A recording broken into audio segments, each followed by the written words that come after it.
Hello, friends. This is Dave Hurwitz, executive editor at ClassicsToday.com, here with random reviews from the Overflow room.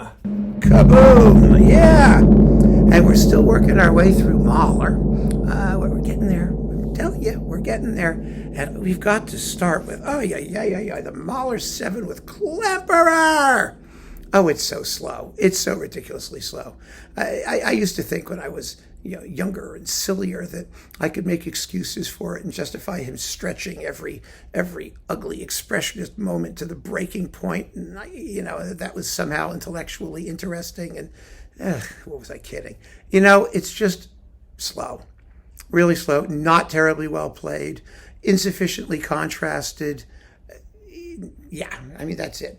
Then we have Klemperer's own Second Symphony and Seventh String Quartet, which was really done as a gift to him after decades of, commitment to the Philharmonia and to EMI. And it was very nice of them to record this music, which is surpassingly uninteresting. Klemperer sort of thought he was a composer, kind of, sometimes. And toward the end of his life, he tried to get people to play his music, and no one cared, and it was sad. But he got to do this. And so we have this memento. And that's what it is. It's not great music, but it's not entirely uninteresting. Oh, yeah. More of the Neumann Mahler recordings that he did when he was the music director in Leipzig, the Leipzig Gewandhaus. Here's the ninth. It's fun hearing the Gewandhaus do this music. This was recorded in '69. And Eastern European orchestras in the 60s did not do a lot of Mahler, or record a lot of Mahler in any case, and they had very, very different sonic and timbral qualities than they do today. So it's worth hearing just to hear the orchestra play the music. Is it a great Mahler ninth? Well, it's swift, and it's idiomatic, it's effective. He certainly understands and loves the music. Neumann was a wonderful Mahler conductor and did plenty of it, and so I enjoyed it. I enjoyed hearing this. I like it better than his first Supraphon remake with the Czech fill, which had some very terrible stodgy tempos, especially in the second movement. He got better in his digital remake, so it's definitely worth hearing. Then the Cleveland Boulez Mahler 7th. Got a lot of Mahler 7s in this pile. Well, this is quite the hoot. This is an absolute cold, emotionless evisceration of the score. And I gotta like it. It works in its way. Where it doesn't work is in the second Nachtmusik, the Andante Amoroso. Was there ever a conductor who was less amoroso than Pierre Boulez? No charm, no humor. He just skates through it as quickly as possible. But the rest of this stuff, well, it's fun to hear the orchestra do it. Again, it's a great, great orchestra, and he likes, it's sort of like the Klemperer, only fast. It's all that clarity and exposed sinews and nerve tissue, but it's fast rather than slow. It's much better if you do it fast rather than slow, I have to say. So I again enjoy this for its weirdness. It's not a great Mahler 7th, though. That's a whole other issue. Oh, and then we've got this one with Kirill Kondrashin and the Leningrad Phil. And this is terrific. Kondrashin did a dynamite Mahler 7th. It was recorded, I think, with a Concertgebouw, right? Is that the one?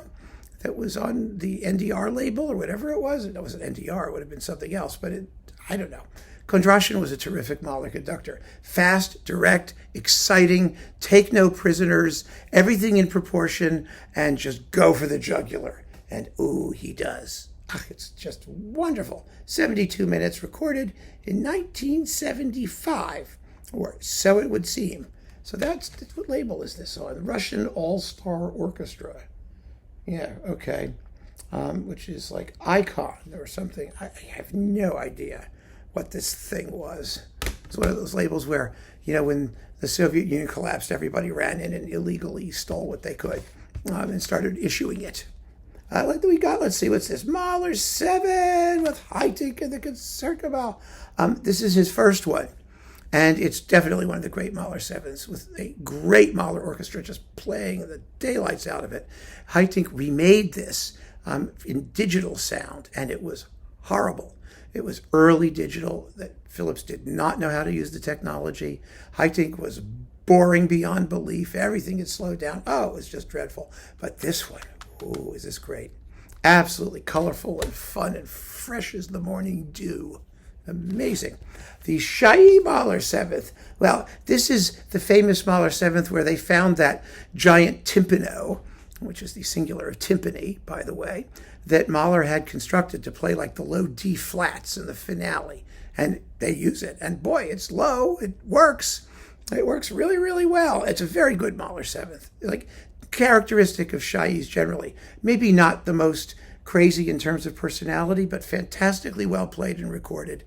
Detailed, intelligent, wonderfully shaped, absolutely mastering the big picture. And we've got some really cool coupling. Alphonse Diepenbrock's Im großen Schweigen. Yes, with Hakan Hagegard baritone, one of those giant orchestral song things that Diepenbrock did. So, and he was a good friend of Mahler, and so it's a wonderful coupling. It works really well. Oh yes, here it is.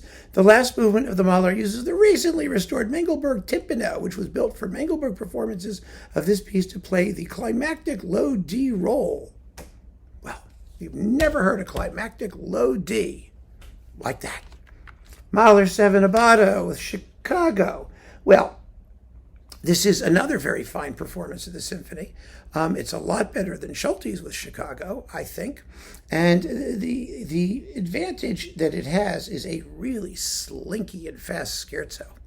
It's really cool with the glissandos and the wind instruments, really well brought out. The digital sonics are a little glassy. They always were. They aren't fantastic.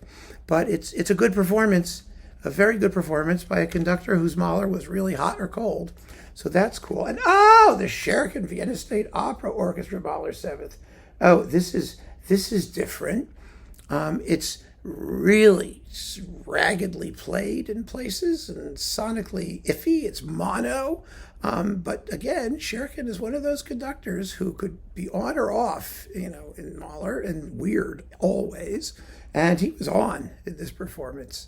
He really was. He gets them to play it and sort of revels in the music's strangeness. The Mahler 7th is such a cool symphony. It's very, very odd, with really both a curious emotional affect and phantasmagorical orchestration. There's so much you can have fun with, and Schuricht has fun with it. There's no question about that. Then we go back to the 6th. Okay. And the Rückert with Hannah Schwartz, Chicago Symphony and Abbado. This is not a 6th that people talk about very often, but it's extremely well done. It's really a beautiful performance. I mean, everything is the right speed and the right sound, and again, it's like Schulte with some finesse. You've got the Chicago brass, yes, but you also have beautiful, beautiful detailing, and it's powerful. I like it. I really do. Abbado was his own worst enemy when it came to this because he kept re-recording things, and so basically dismissed his earlier efforts, which were mostly better than his later efforts. Quite often they were. So there you go. That's cool. And Hannah Schwartz and the Rückert, well, it's nice to have. I mean, it's fine. This thing is very strange. On Conifer Classics.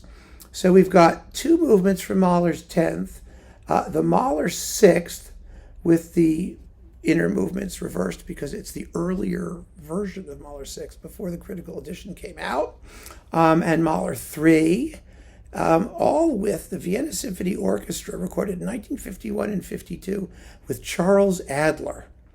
I mean, these were sort of like legendary Mahler recordings because nobody was doing it in the early 50s.